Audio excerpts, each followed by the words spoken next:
তুই মুসলমান না হিন্দু? কারণ আমি তো সন্দেহ করতেছি তুই মুসলমান না হিন্দু, কারণ তোমার নামের মধ্যে ইসলামের পরিচয় পাই নাই। ভাই তোমার নাম কি? কেন্টু বলেন তো, কে বলেন? তোমার নাম কি? মিন্টু বলেন, নাম কি? মুসলমান না হিন্দু বুঝা যায় না। ও মা, তোমার নাম কি? কাল আমার নাম শাপলা, আর নাম রীতা। কি বুঝলেন?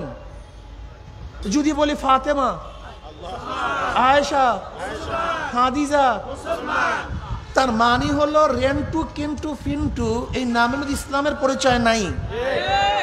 কিন্তু আব্দুল্লাহ, আব্দুর রহমান, আয়েশা, খাদিজার মধ্যে তা তোমার নাম যে কিন্টু ফিন্টু রাখছো, নিশ্চয়ই তুই মুসলমান নাম রাখতে, মুসলমান নাম রাখতে পারো নাই। এটাই বাস্তবতা।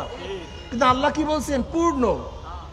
তোমার নাম শুনলেই যেন বুঝে এই ব্যক্তি, কিন্তু তোমার নাম শুনলে বুঝা যায় না। কাজে তুমি নামের মধ্যে ইসলাম রাখতে পারো নাই, ইসলাম অনুযায়ী নাম সাজাতে পারো নাই। আমার মাথা দেখলে মনে হয় কি আমি খ্রিস্টান না হিন্দু না মুসলমান? অনেকের মাথা দেখলে প্রশ্ন করতে হবে তুমি কে? তার মানে মাথার মধ্যে ইসলাম। আমার চেহারা দেখলে কি মনে হয় আমি খ্রিস্টান না হিন্দু না মুসলমান?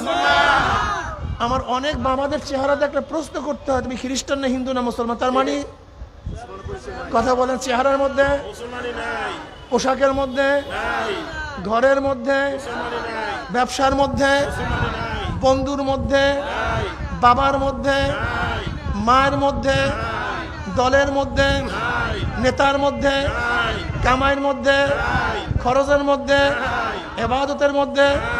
আল্লাহ কি বলছিলেন? পূর্ণ। তোমার সব জায়গায় ছিদ্র, সব জায়গায় ছিদ্র, সব জায়গায় ঘা। নামের মধ্যে ঘা, মাথার মধ্যে ঘা, চেহারার মধ্যে ঘা, তোমার পোশাকের মধ্যে ঘা। কোন জায়গায় তো ইসলাম নেই। এত সব ফাঁকা, ফাঁকা জোকা।